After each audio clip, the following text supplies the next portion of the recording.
Hi, this is Edith, Educational Technologist at Oregon Tech. And in this video, I'm going to go over conditional formatting. But again, I'm going to pause for real quick because I'm going to add some grades into this information because I really want you to see how to use conditional formatting. My sister is an elementary school teacher. She actually uses it to identify students who are having needs that they're having problems maybe in a specific area. She can actually highlight those students. So I think this might be something that might be useful to you as well, so you can kind of keep track of perhaps your classes or some documentation. So having said that, I am going to go ahead and pause. Okay, so I'm back. So again, I want to just go over, like, I put in grades here, and so I just want to show you how you can use this to benefit yourself, maybe to, like I said, identify where there might be problems. Maybe you have like 6 tasks and everybody did really well on one test, or on all the tests except for one. So this will also help identify that as well, but I can also go into that more detail with you if this is something that interests you. So what you would do is highlight your information and go to conditional formatting, and then you have these options here. You would want to go to color scales. You can also do just a new rule. So if I go in here and do a new rule, and I have all of these options here, I can base it on their values, what might it contain, top or bottom ranked, so you have all kinds of different information here. Let's go ahead, and what I would like to do is I'm going to make it a 3 scale. And this really just depends on how you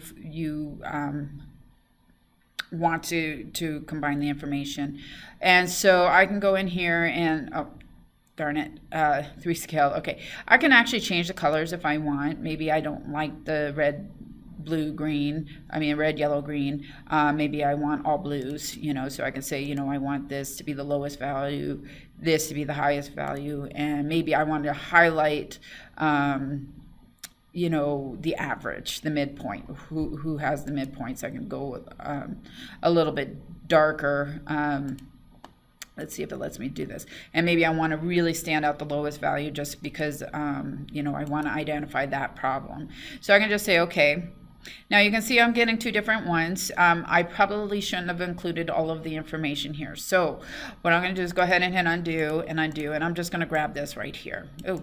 And this should be 70, not 7,000. Oh my goodness. Somebody's doing really well on my class. Okay, so I can go in here and I'm going to just select the percentiles. And again, I'm going to go ahead and just create a new rule.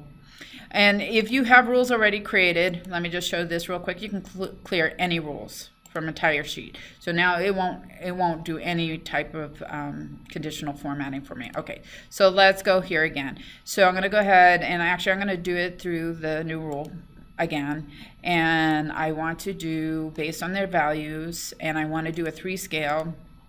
The only reason why I do this is because maybe there's something in the mid-range that I want to identify as well. But you can also change this number here. So if you do it on a scale for from 0 to 120 or 150 or 200, whatever the case may be, you can actually change that number there. But since I'm doing it based on a 100 percentile format, I'm going to leave it at 50% because that is a good midpoint. And again, you can change the colors. So I want to make the lowest stand out the most, so maybe I want to go with yellow, and then I can change these again back to those blues that I had earlier, and I can go a little bit darker here, and I could just say okay. So now you can see that I'm showing different colors here. So of course this is the highest percentile. Now you can see these are kind of greenish, and that means they're a little bit above the midway point. This is way below, but these are above, just kind of, I think that was part of the color scheme that we chose. It's actually combining this blue and this yellow here to create that green. So it's just kind of showing you some people that are just kind of a little bit above the midway point, but not at the midway point. So that's one thing you can do. We can also look in here and look at other rules. So let's go ahead and clear all the rules again. And you can do other things here as well. Highlight cell rules. Maybe I want to find everything that's greater than, and I could pick a number. Maybe I don't want 68. Maybe I want 70. And say, okay. Oh, what did that do? Okay, let's try that again. greater than, let's try 70%. Okay, so there we go.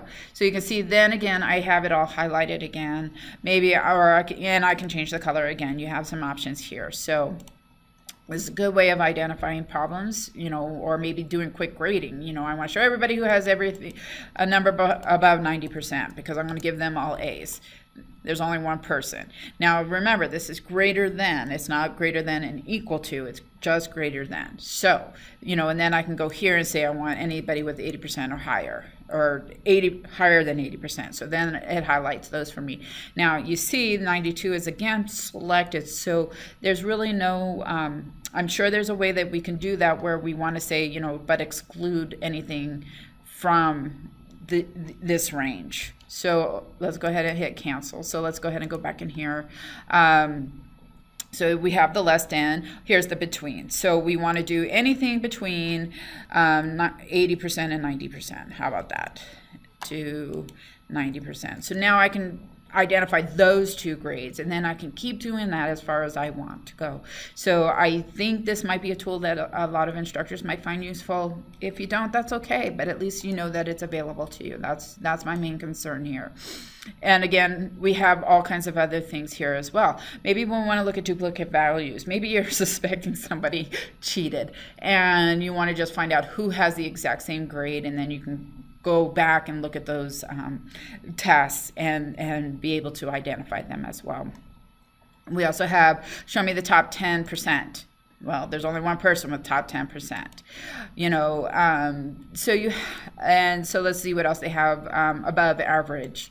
So of course the average above average is going to be the 50%. So here you go.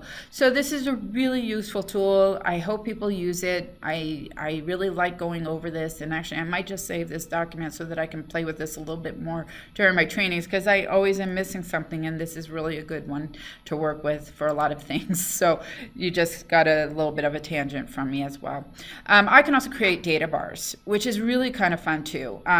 You know, it just kind of makes it a little bit pretty. So if you have a lot of information, or you want to present this to somebody and you kind of want to show them, you know, here's percentiles and how they look, and you know, so it just is just making it pretty for you.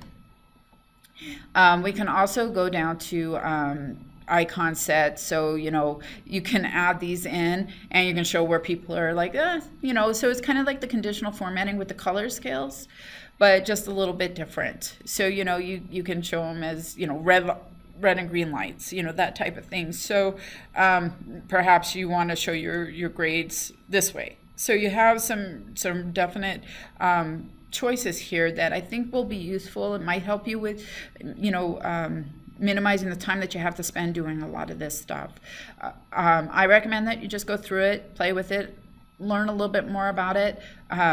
If you have any more questions, comments, I know this is kind of a quick one, but I do like going over this because I just think that this is something that'll be a time saver for a lot of individuals.